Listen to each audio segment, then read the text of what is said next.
Bharatiya Janata party ने शुरू से लेके जब से सत्ता में आई है तो दूसरी पार्टियों के आदमियों को तोड़ने की कोशिश करी है।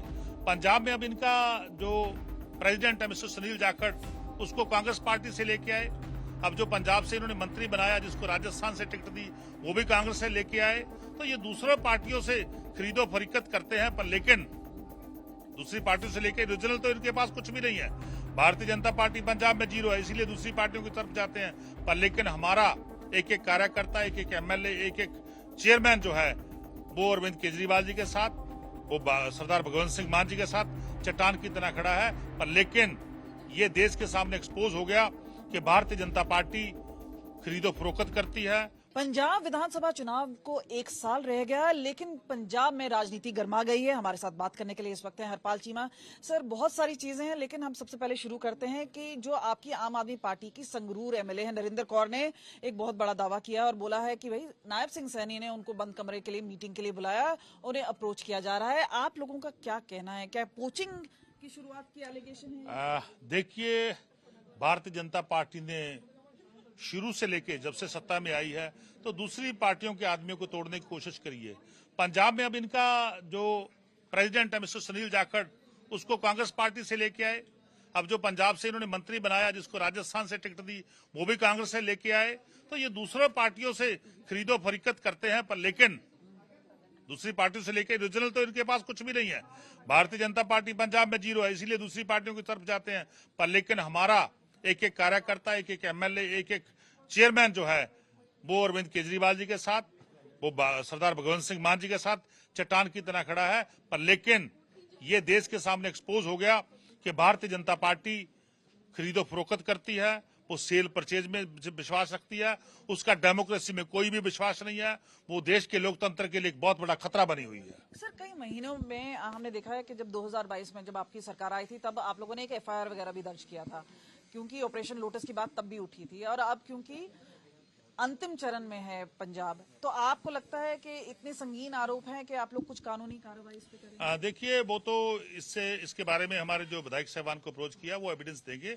सो उसके तहत जो भी होगा तो हम कार्रवाई करेंगे। एक और चीज जो सामने आई है वो ये है कि ईडी ने जो अप्रोच किया है और बुलाया है, हालांकि तबीयत खराब है कैप्टन अमरिंदर सिंह की और उनके बेटे को बुलाया गया, किस तरह से देखते हैं, उसकी टाइमिंग किस तरह से देखते हैं? देखिए, सबसे पहले तो ये बात है, ये कि सच हो गया जो हम अपोजिशन में बोलते थे कि कांग्रेस के राज में बहुत बड़ी लूट पंजाब में हो रही है, हर जगह जगह लूट के अड्डे बने हुए हैं, तो वो बिल्कुल देश के सामने आ गया। और दूसरा, मैं तो ये भगवान से प्रार्थना करता हूं कि कैप्टन साहब जल्द ठीक हों और उस जांच में शामिल हों, और जो भी इन्होंने क्राइम किया है, उन्होंने या उनके दोस्तों ने, साथियों ने किया, उसके तहत उनको सजा मिलनी चाहिए। सर, आम आदमी पार्टी ने आज ट्रेड यूनियंस को सपोर्ट किया है, एग्रीकल्चर की, फार्मर्स की हमेशा से लगातार बात आ रही है, उस पे आप क्या बोलना चाहेंगे? देखिए, जो इंडिया यूएस डील हुई है, उसका एक भी डॉक्यूमेंट जो है वो भारतीय जनता पार्टी ने अभी तक जनतक नहीं किया। ना मिनिस्ट्री ऑफ एक्सटर्नल अफेयर ने किया है, ना मिनिस्ट्री ऑफ एग्रीकल्चर ने किया है, ना मिनिस्ट्री ऑफ ट्रेड ने किया है। यूनियन के किसी भी मिनिस्टर ने उस डील का एक भी पेपर जो है वो जनतक नहीं किया। ये देश के सामने बहुत बड़ा क्वेश्चन है और भारतीय जनता पार्टी के ऊपर बहुत बड़ा आरोप है। जबकि यूएसए की जो सेक्रेटरी एग्रीकल्चर है मिस ब्रोक रॉलिंस, उसने लिखा है thanks you at the rate of POTUS for once again delivering for our American farmers. उन्होंने लिखा बड़ा स्पष्ट कि तो आपको लग रहा है अमेरिकी किसानों को मिला है भारतीय किसानों के साथ? बिल्कुल भारतीय किसानों के साथ धोखा। उसने आगे लिखा, new US India deal will export more American farmer products to India's massive markets, lifting prices and pumping cash into rural America.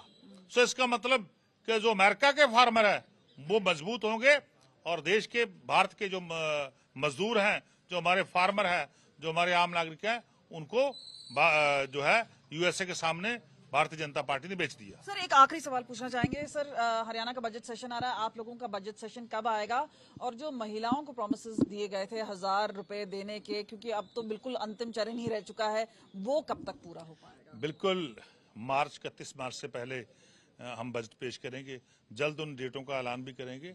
तो बिल्कुल जो भी हमारे प्रॉमिसेस रिमेनिंग हैं अभी तक, उन सबको पूरा करेंगे। और हरपाल चीमा जो कि फाइनेंस मिनिस्टर हैं, वित्त मंत्री हैं, सीधा सीधा बात कर रहे थे और लगातार उन्होंने भी यही दावा किया है कि हरियाणा के मुख्यमंत्री नायब सिंह सैनी हैं, वो लगातार अप्रोच कर रहे हैं और खास तौर पे आपको बता दें वहां से तो खंडन आएगा ही, लेकिन ये बात तय है कि यहाँ पर राजनीति जरूर गर्मा जाएगी इस पूरे मुद्दे को लेकर।